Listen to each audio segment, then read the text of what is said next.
ये कहानी एक क्रिएचर की है जो बहुत ही खतरनाक है। वो छोटा सा लेकिन इतना खूंखार है कि लोगों को बेरहमी से मार देता है। तो फिल्म की शुरुआत होती है एक आदमी डंकन को दिखाने से, जो सड़क पर बिल्कुल अकेला था, किसी चीज से डरकर भाग रहा था। भागते भागते वो अपने घर पहुंचा, दरवाजे को लॉक करके अपनी वाइफ को कहता है कि जाओ, फौरन छुप जाओ जल्दी से, इससे पहले वो अंदर आ जाए। अब पहले पहले तो उसकी वाइफ मना कर देती है क्योंकि उसे कुछ भी समझ नहीं आती कि डंकन क्या कह रहा है। लेकिन जब कोई उनका दरवाजा जोर जोर से खटखटाता है तो उसकी वाइफ भी काफी डर गई। वो जल्दी से बेसमेंट में जाकर दरवाजे को बंद करके वहाँ छुप जाती है। लेकिन वो चीज जो घर से बाहर थी दरवाजा पीटने लगी, फिर एकदम से दरवाजे को तोड़कर अंदर आ जाती है। उसने क्या किया ये तो दिखाया नहीं जाता, लेकिन यहाँ से सीन शिफ्ट होकर आ जाता है कुछ घंटे पहले, जहाँ डंकन और उसकी वाइफ एक हॉस्पिटल में थी और यहाँ डंकन का अल्ट्रासाउंड हो रहा था। लेकिन अल्ट्रासाउंड करती हुई नर्स काफी कंफ्यूज हैरान लग रही थी क्योंकि डंकन के पेट में अजीब तरह के टिश्यूज थे जो बिना किसी वजह के दिन ब दिन तेजी से बढ़ रहे थे। क्योंकि नर्स काफी कंफ्यूज थी तो उसे कुछ भी समझ नहीं आती। तो डॉक्टरों ने कहता है कि ज्यादा बड़ा मसला नहीं है, हम आपका इलाज करेंगे, एक ऑपरेशन के जरिए टिश्यूज को निकाल देंगे। अब अगले दिन डंकन अपने ऑफिस गया। पता चला कि वो एक अकाउंटेंट की जॉब करता है, लेकिन अब उसका बॉस उसे इस जॉब से हटाकर ह्यूमन रिसोर्सेज की सीट पर लगा देता है, जिसमें उसकी जॉब कंपनी में नए वर्कर्स को रखने और जो पहले से वर्कर्स काम कर रहे हैं उन्हें निकालने की है। और अब इस बारे में सोचकर डंकन काफी परेशान रह जाता है क्योंकि उसे समझ नहीं आ रही थी कि मैं इस जॉब को कैसे लेकर चलूंगा। साथ ही यहाँ उसकी मुलाकात एक आदमी से हुई जो उसका नया कोलीग था और अब से डंकन के साथ काम करने वाला था। डंकन जब घर आया तो उसकी मॉम नोटिस कर लेती है कि वो काफी परेशान स्ट्रेस में है, इसीलिए वो उसका स्ट्रेस दूर करने के लिए एक डॉक्टर को बुलाती है। लेकिन डॉक्टर से बजाय उसका स्ट्रेस ठीक होने के डंकन और भी काफी परेशान हो जाता है क्योंकि डॉक्टर ने उससे उल्टे सीधे सवाल किए थे। कुछ देर के बाद डंकन के पास उसकी कोलीग की कॉल आई। वो कहता है, डंकन मुझे तुम्हारे कंप्यूटर की जरूरत थी जो मैं इस्तेमाल कर रहा था, लेकिन गलती से तुम्हारी बहुत ही जरूरी फाइल मुझसे डिलीट हो गई है। ये सुनकर डंकन काफी परेशान हो गया। उसे गुस्सा भी आ रहा था क्योंकि वो फाइल डंकन पिछले 1 साल से बना रहा था। अब जब वो बाथरूम में गया तो उसे पता नहीं क्यों बहुत ज्यादा दर्द होने लगती है, जिस वजह से वो चिल्लाया। आवाज सुनकर उसकी वाइफ बाथरूम की बाहर आई, पूछती है, क्या हुआ डंकन, सब ठीक तो है? उसने जवाब दिया कि हाँ मैं ठीक हूँ और तुम जाओ जाके आराम कर। उसकी वाइफ ने ऐसे ही किया। वो कानों में ब्लूटूथ लगाकर और अपनी दवाई लेकर सो जाती है, इसलिए वो डंकन की कोई आवाज नहीं सुन पाती, जो इस दौरान बहुत ज्यादा ही चिल्लाने लगता है। अचानक वो गिर गया, बेहोश हो जाता है। इस दौरान हमने देखा कि कोई छोटी सी चीज उसके जिस्म से निकलकर बाहर आई, जो वहाँ हर तरफ घूमकर डंकन की ऑफिस चली जाती है और उसकी नई कोलीग जिसने फाइल को डिलीट कर दिया था उस पर हमला कर देती है। वो उसे बेरहमी से चीर फाड़ कर देती है। उसका खून निकलकर चारों तरफ दीवारों पर फैल गया, जिससे दर्दनाक उसकी मौत हो जाती है। ऐसा करने के बाद वो चीज वापिस ही आकर डंकन के अंदर चली जाती है। अगली सुबह जाकर डंकन को होश आई। वो टीवी में खबरें देखता है जहाँ बताया जा रहा था कि उसका वो नया कोलीग कल रात बड़ी बेरहमी से मारा गया है। ये देखकर डंकन काफी चौंक गया, लेकिन इस बात को नजरअंदाज करके वो एक थेरापिस्ट के पास गया अपना इलाज करवाने। थेरापिस्ट उसे हिप्नोटाइज करके इलाज करने का कहता है, जहाँ डंकन पहले तो मना कर देता है, लेकिन थेरापिस्ट की बार बार कहने पर वो मान गया। और अब जब थेरापिस्ट हिप्नोटाइज का प्रोसेस शुरू करता है तो डंकन के पेट में कोई चीज हिलने लगती है। उसे बहुत जोर का दर्द होने लगा, जिस वजह से डंकन जोर जोर से चिल्लाने लगता है और फिर तभी उसके अंदर से वही छोटी अजीब सी चीज निकलकर बाहर आ जाती है। यहाँ पहली बार हम उसे देख पाते हैं, जो अजीब सा गंदा सा क्रिएचर था, बहुत डरावना खतरनाक लग रहा था। उसे देखकर थेरापिस्ट की भी होश उड़ गई, काफी चौंक जाता है। उसे लग रहा था कि ये मुझे कोई नुकसान पहुंचा देगा, इसीलिए एक डंडा लेकर क्रिएचर पर हमला करने की कोशिश करता है। लेकिन वो खूंखार क्रिएचर अपना डरावना सा मुंह खोलकर थेरापिस्ट पर धाड़ने लगा और यहाँ हम उसके खतरनाक दांतों को भी देख पाते हैं, जिनसे वो थेरापिस्ट की टांग पर ही काट लेता है। वो दर्द की वजह से चिल्लाने लगा, लेकिन जैसी तैसी क्रिएचर को धकेल कर पीछे कर देता है। उसकी चीख की आवाज सुनकर डंकन को भी होश आ गई, जो दर्द की वजह से बेहोश हो गया था। और अब वो जैसे क्रिएचर को दिखता है एक बार फिर जोरों से चिल्लाने लगा और इस चीज का फायदा उठाकर क्रिएचर खिड़की तोड़कर वहाँ से बाहर भाग जाता है। अब डंकन काफी कंफ्यूज था, उसके जहन में कई सारे सवाल थे जिनका जवाब वो थेरापिस्ट से मांगता है। जब थेरापिस्ट एक किताब निकालकर डंकन को दिखाता और बताता है कि ये जो चीज तुमने देखी एक तरह का क्रिएचर है जो पहले इंसान के अंदर रहता है, लेकिन अगर कोई दूसरा इंसान उस इंसान को स्ट्रेस या परेशानी दे तो ये क्रिएचर बाहर निकलकर स्ट्रेस परेशानी देने वाले इंसान को बेरहमी से मार देता है। उसने ये भी बताया कि अब वो क्रिएचर तुम्हारे पास जरूर आएगा, तब तुम उससे बात करके उसे शांत करना। इस दौरान तुम्हारे और उसके बीच काफी अच्छा बॉन्ड बन सकता है, यानी तुम दोनों एक दूसरे से दोस्ती कर सकते हो।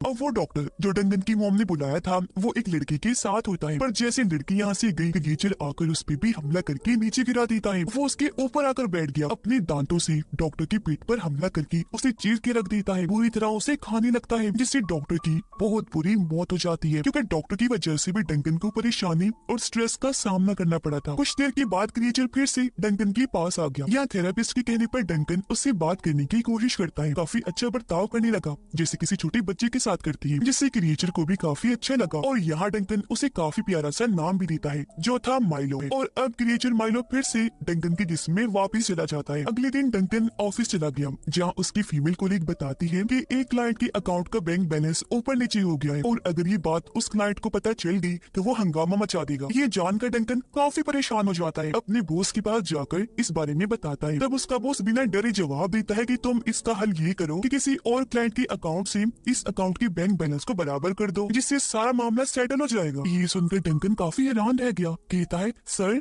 ये आप क्या कह रहे हैं, मैं ऐसा कैसे करूं? ये काम तो बिल्कुल गैर कानूनी है। उसका बॉस कहता है कि तुम बस ऐसा कर दो और ज्यादा मत सोचो, हम सब कुछ हैंडल कर लेंगे। कुछ देर बाद डंकन की नजर टीवी पर गई, जहाँ खबरें देखकर उसकी आंखें खुली की खुली रह गई, क्योंकि बताया जा रहा था कि डॉक्टर को भी किसी जानवर ने बड़ी बेरहमी से मार दिया है। उस जानवर को रकून कहा जा रहा था, लेकिन ये बात डंकन जानता था कि ये काम रकून का नहीं बल्कि माइलो का है, जो ही लोगों को इस तरह बेरहमी से मार रहा है। इस बात से डंकन को काफी परेशानी हुई। वो थेरेपिस्ट के पास जाकर उसे सारी बात बता देता है। थेरेपिस्ट उससे पूछता है कि तुम्हारे डैड कहाँ हैं? तुम उनसे बात करो, हो सकता है उनसे तुम्हें इस मसले का कोई हल मिल जाए। अब डंकन उनके घर पहुंचा, उनसे बात करने की कोशिश करने लगता है, पर वो डंकन से कोई बात नहीं करना चाहती थी। कहती है कि चले जाओ यहाँ से, मुझे किसी से कोई बात नहीं करनी, मैं अकेला रहना चाहता हूँ। इस बात को लेकर डंकन की परेशानी और बढ़ जाती है, इसलिए जब वो वॉशरूम में गया तो माइलो फिर से उसके अंदर से बाहर आ जाता है, जो इस वक्त बहुत गुस्से में था। डंकन के डैड ने क्योंकि उसे बहुत स्ट्रेस दिया था, इसीलिए वो उनकी जान लेना चाहता था, जिस पर डंकन कहता है कि नहीं, उन्हें प्लीज मत मारना, वो मेरे डैड है, अगर तुम चाहो तो वापस मेरे जिस्म में चले जाओ। पर माइलो नहीं सुनता, वो उन्हें मारने जाता है, लेकिन डंकन जैसी तैसी उसे रोककर कहता है कि शांत हो जाओ, मैं वादा करता हूँ कि ऑफिस पहुंचकर तुम्हें खाना जरूर खिलाऊंगा, जानता हूँ तुम्हें भूख लगी हो। अगले दिन डंकन जब ऑफिस गया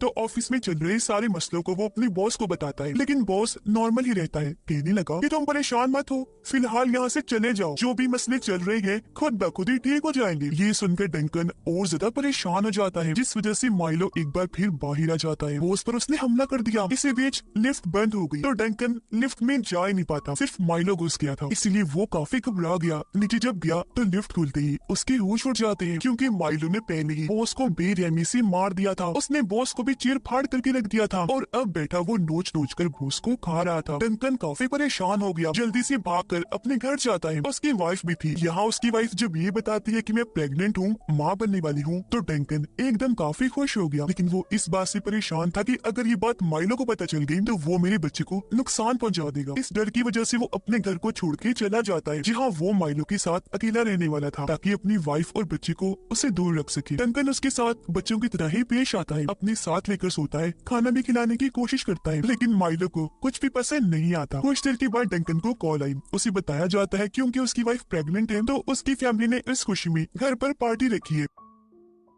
अब डंकन अपने डैड को कॉल करके कहता है कि डैड मैं बहुत परेशान हूँ, मुझे आपकी मदद चाहिए। वो उन्हें उसी थेरेपिस्ट के पास मिलने के लिए बुलाता है। यहाँ जब डंकन ने अपने डैड से कुछ सवाल पूछे तो वो कहते हैं कि मैंने तुमसे सिर्फ इतना कहा था कि मैं तुमसे मिलने आऊंगा, मैंने ये नहीं कहा था कि मैं तुम्हारे सवालों के जवाब दूंगा। पर क्योंकि डंकन उसके साथ हो रहे मसलों की वजह से काफी परेशान हो गया था, इसलिए अपने डैड को उस क्रिएचर माइलो के बारे में बता देता है, और ये भी कि उसकी वजह से मुझे बहुत सारी मुश्किलात का सामना करना पड़ रहा है, अब आप मुझे इस चीज का हल बताइए। लेकिन उसकी डैड कुछ नहीं बताती। पर अब अचानक दोनों बाप बेटी नीचे गिर जाते हैं, दोनों को ही काफी दर्द हो रही थी, और अब देखते ही देखते दोनों के अंदर से ही वही क्रिएचर्स बाहर निकल कर आते हैं। पर डंकन के डैड का क्रिएचर कमजोर था, वो बेचारा भागने लगता है। तब मौका देखकर डंकन का क्रिएचर माइलो डैड के क्रिएचर को पकड़ के बुरी तरह उस पे हमला कर देता है। वो चाकू से बार बार उस पर वार करने लगा, जिससे डैड का क्रिएचर काफी जख्मी हो गया, और इस चीज का असर डंकन के डैड को भी होने लगता है, यानी कि वो भी काफी तकलीफ महसूस कर रही थी। अब उधर माइलो जब दूसरे क्रिएचर को मार रहा था तो उसकी डैड डंकन को कहती है कि तुम्हारी वाइफ माँ बनने वाली है ना। डंकन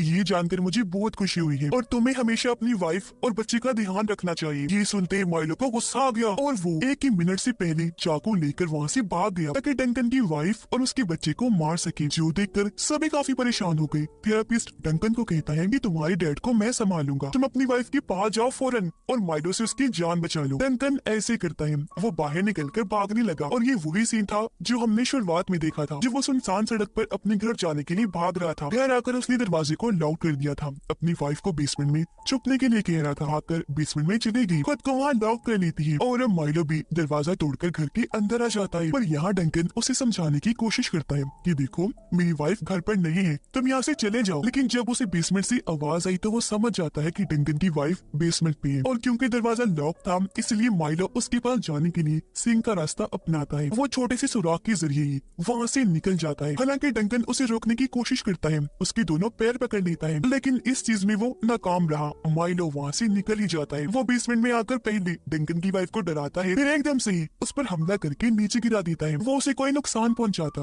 इससे पहले ही डंकन की वाइफ उसे पकड़ लेती है, लेकिन वो फिर भी उसे काबू कर लेता है। पर उसके बच्चे को नुकसान पहुंचाने से पहले ही दरवाजा तोड़कर डंकन अंदर आ जाता है। पेट पर माइलो वार करने ही लगा था कि तभी डंकन एकदम से आकर उस पर झपट पड़ा, दूर कर देता है और अपनी वाइफ को वहाँ से भगा देता है। लेकिन माइलो जो इतना खतरनाक था कि डंकन को भी अपने नाखूनों से जख्मी कर देता है और उसकी वाइफ का पीछे करते हुए बाहर आ जाता है, जहाँ बहुत सारे लोग हालांकि उसे आग से डराने की कोशिश भी करते हैं, लेकिन वो डरता ही नहीं, उल्टा उन्हें डराने लगता है, जिस वजह से सारे लोग काफी घबरा गए। तभी डंकन भी बाहर निकल आया, क्योंकि उसे माइलो पर काफी गुस्सा था, इसलिए वो कुल्हाड़ी से माइलो पर हमला कर देता है, उसकी एक बाजू ही काट कर अलग कर देता है। पर इस चीज का असर डंकन को भी हो रहा था, लेकिन माइलो क्योंकि सबके लिए नुकसानदेह था इसलिए डंकन फिर भी उस पर वार करता है, जिससे उसकी हालत मरने वाली हो गई। और अब डंकन उसकी आखिरी पलों में माइलो को गोद में उठा देता है। यह दोनों ही काफी जज्बाती हो गई और पहली बार माइलो उसे डैड कहता है, जिसके बाद वो मर गया। डंकन को दुख हुआ, वो अपनी वाइफ की गले से लगकर रोने लगता है। उसे इस बात की भी खुशी थी कि अब सब ठीक हो जाएगा और मेरी बच्ची को कुछ भी नहीं होगा, इसीलिए अगले ही दिन से वो अपनी वाइफ और आने वाले बच्चे का ख्याल रखने लगता है। वो काफी खुश था। डंकन इस बात से भी रिलैक्स और खुश था कि मैंने अपनी अलग कंपनी खोली है जो बहुत अच्छी चल रही थी। जिसके बाद हम वो डरा देने वाली चीज देखते हैं, उसकी वाइफ के पेट में जो बच्चा पल रहा था उसके पेट में बिल्कुल ऐसा ही एक इरेजर था, यानी कि अब ये सिलसिला नस्ल दर नस्ल आगे चलता रहेगा। पहले डंकन की डैड ने इसका सामना किया, फिर डंकन ने, और अब उसकी बेटी को भी करना पड़ेगा। इस फिल्म की कहानी भी यहीं पर खत्म हो जाती है।